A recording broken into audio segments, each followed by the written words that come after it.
na sak chana ba picnic new year manipur to drug ka pi ba ayam ba se sak chana de hor nga tan kamai youtube ki sak chana bu ye ni ke no impact tv ki rajno thumna discussion do ye ni be maram gari no topic to ngai de bu ki na te ba mi phuna ra di ye ni ne loina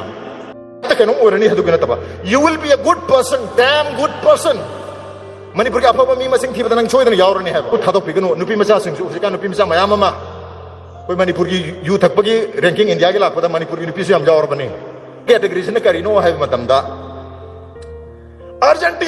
अस सुबह है Yadav मरुदी cam तो सीने ख्वाम तौर अखोई नहाजन ख्वाम तो अहम सुबह category हाक तौदी यादव जाने मरुदी कैम होदब कई कईनो खाब येंथों चानब चानदसु याब कैम मरु नते अदुंग असी जाहौद्रदे हेंग जा यावगे यापोते नत्रा अदि येंथों चानरानी येंथों चानब खत नते को आई सुम हार कोई वानी अतोप एग्जांपल खजु हारके कांग जे नुंति ला यापोते नत्रा कांग नबितुदे याहौद्रगदि आई थंदे सिंग यापोते बा कांग लेन वैलेंटाइन्स डे नुबितो युमदे थोंदे गायन बिरमें सुम दुने बा अदि ngasi तौदे आई तांग त्रांग ngada वैलेंटाइन डे तौ यापोंत्रे बा ओय खरा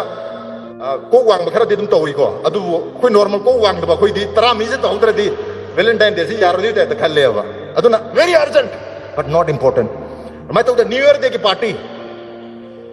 वेरी अर्जेंट नॉट इंपोर्टेंट याव तो सुयाबा अदु कोई दी सिदल ओय तौ लेरे तौद्रा कांग ने असिर कोई चलुगे याव छंग ने अदु तौरुगे अरे इमा पास सही हमदम तंग थोकमनी सही हमदम तंग थोकमनी हमदम दल लो छले ngang hey low the third category is very very dangerous. अखोई अयाम्बा मणिपुर की नहाजिंग हंजिंग लोइन मक्सिकी कैटेगरी से लोइ ट्रैप तोर ले रहे very important ngasi yahdrdi yadaba aduga marudi oidab okay mari suba category se laktangis da ohum subdeng se chak chana bagi hape palamdo adu khidang elabro tok jagi chak chana base ngasi koi siliba thorom se angang sing mayai ka ba chinjak te lapthong na bane na haidna mayai ka ba chinjak te lapthok ke hai targadi ohum suba category se thadok piyo मरुना चाक चानबा picnic new year Manipur तो drug का पीब अयाम से चाक चानब हर गातन कमायना Ganu थोंबा okay चानब चलनी अदु खक चाबदी याद मरेंग मरेंग सफम यावबनीना को सुरुबम थचलानी सुरुब तंग थाबुद Khanaw नुंगाइतीना Kharang vote प नुंगायना मही माबचलानी यू थचलानी है तारे समना अरे यूज गाँव वो हेंदे दा नुंगाई दिन मनम नमी होरन युम संग इमा ना हुं शेर कना मसेदी खंगोय दम तौसी हां खंगोय दब कई देगे न गुली लंगचलानी अरे नुंगाई असे सोन कनो द डोपामिन रि थिदा रिलीज तौरे ना हाइदी इंस्टेंट ग्रेटिफिकेशन द नुंगाई बसे डोपामिन पिरिसे कइना नुंगाई ब पीबा अदुन अखोइना करम थबक तौनिंगे नुंगाई ब तंग तौनिंगे बा अखोइना नुंगाई ब तंग तौनिंगे रिलियनिंग से कइनो यूट्यूब की साथ साथ ये नहीं कइनो इंपैक्ट टीवी के राजनो थुमना डिस्कशन दब ये नहीं बेमरम करिनो टॉपिक तो नुंगाई दब की नते बा मी फुना रदी ये ने लोइना डोपामिन पीबगिने हाइदी नुंगाइबदो नुंगाइब पीरदी मनु हुन ओर जो खदि यंग सीजर गे लेरमने हरक्तुने अदो नुंगाइबो पीरदे रील दो दम यंग लेदुने बा नुंगानु दाबुकसे रील गेम वीडियो गेम साना लेदुने बा अदुना चाक चाना बचिदा यारिंगाई इचानो पा गइसे चाक चाना बदा चपिरनु अरुगा इचानो पा गइने सो खुइ चाक चाना बम द चलोइगे हाबगी फिरेप तो मनुंगा थंबियो डिसिप्लिन कविको that is known as discipline control तो बस ईशा ने इसाबो कंट्रोल तो बस सेल्फ डिसिप्लिन सेक्रीफाइस कर तो तारे हुजे खरा सेक्रीफाइस तो बस season after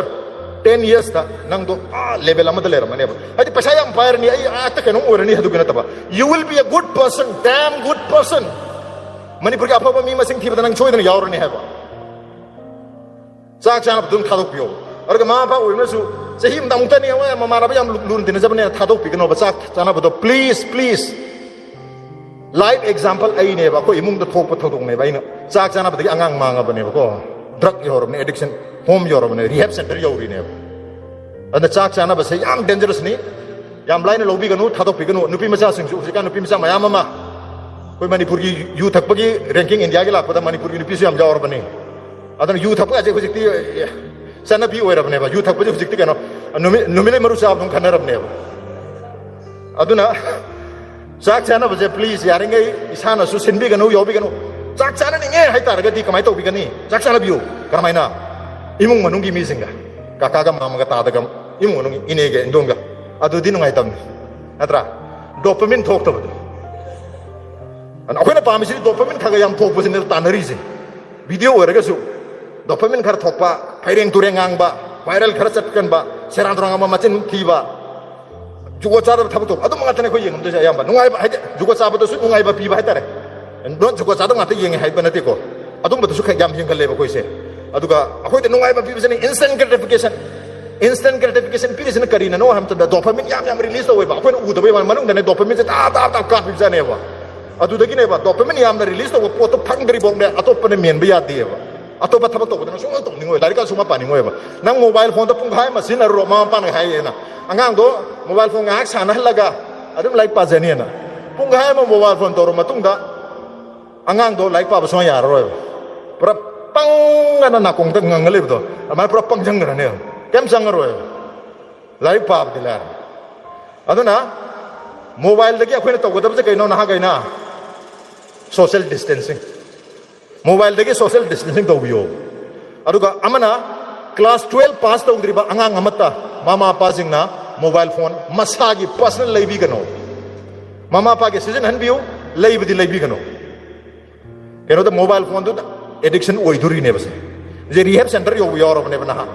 mobile phone season mandan yarakta my behavior se yarakta imung mi tin yarakta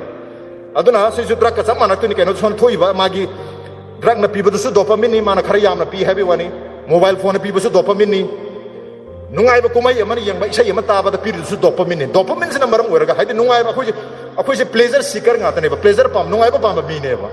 aduna khoi nungai ba ram do khoi chal le ba aduna nungai ba pam ko sim se tha to ke ha tari ke dokta re khoi khali se motivation adu motivation does not last more than 24 hours